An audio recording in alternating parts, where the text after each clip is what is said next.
when thinking of the growing tech race that we see as nations compete against each other, do we need a new definition of public good technologies? And what's the U.S. government's obligations here? The question becomes with tech transfer, what we've seen in the last few months is the manipulation of what is available to sort of innovate new types of practices and procedures. For example, where the algorithm has manipulated democratic institutions. Right.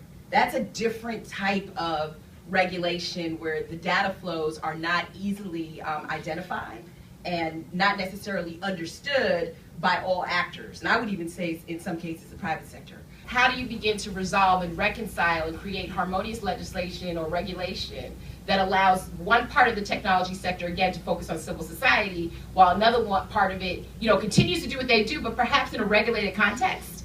Because again, the Communications Act of 1934 was designed for the telegraph, later picked up ISPs and broadband, didn't anticipate the companies that we see today. So I think your question is spot on, that the wealth equity index will continue to widen based on where you are within the topology of the digital economy. Who are the people at the end that will become the fatalities of this digital economy? It is the 11% of Americans that are not online. They're poor, they're disproportionate people of color, they're disabled, they're in rural communities. They will always be involved because their big data is what drives the new economy. Marina Fazal, an Afghan-American journalist. This is really exciting to be at the dawn of the digital era and watch all that it will bring for our societies. Up until this point, societies worked on a global system of coordinating their economies and governments. Right now, we're in the midst of such populist movements, and with technology being at its earlier stages, although we're seeing some of its fruit, you've just all described processes where it's going to take time to introduce regulations and perfect techniques to ensure that they still serve the public good and government can have its jobs. Could you please put it in context? This is going to take a long time, and yet we are on the brink of what looks like maybe a new Cold War with so many conflicts brewing, both in the private sector and global. You're correct that we're so much more global. I would actually argue that tech transfer will become much more protected by people in terms of what they want to share, because the vulnerabilities that it's sort of created by having the technology be so much more widespread is not generating the outcomes that we all thought it would generate. It's different from a government or a smart city, leveraging technology and practices to do be more efficient, etc., to actually cutting into your democratic institutions. And we have to figure out ways to harmonize these systems so that since we are moving into more of a digital economy, the Bureau of Labor Statistics just put out a report about the percentage of the GDP that is now driven by digital. This is certainly something that has taken up a huge proportion of our attention, not only in terms of the innovative side, but economically. In terms of Afghanistan, there is enormous capacity for the community of nations using the digital environment to accelerate civil society, economic productivity, and even improve governance in many ways, so apart completely from the security side of it.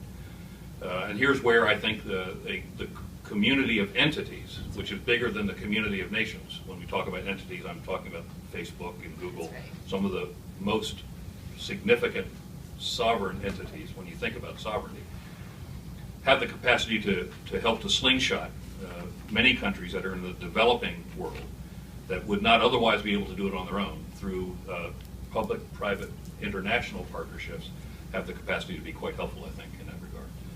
You can skip a generation of technology, and this can have a profound effect on countries. So if you skip from landlines to cell phones, for example, this is a very real factor within government, the not invented here mentality within any large organization. And I think we're starting to get over that and realize that there are a lot of these technologies that we can use that allow us to govern and to enact our government duties and responsibilities significantly better, cheaper, with a wider scale. And what came up before, for example, broadband, whereas government, again, in the ways example, maybe we don't buy helicopters, but maybe we do dig a hole in the ground to every house in a country, no matter how far off. And I think that is valid, and everyone in a nation should have broadband.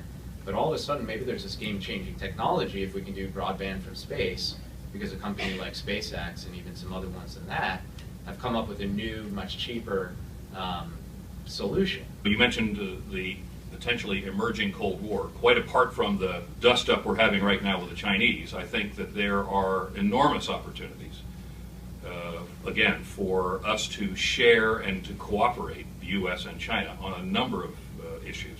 The Cold War, you might have mentioned, is with respect to Russia, and I have great concerns about where all of that is heading, frankly.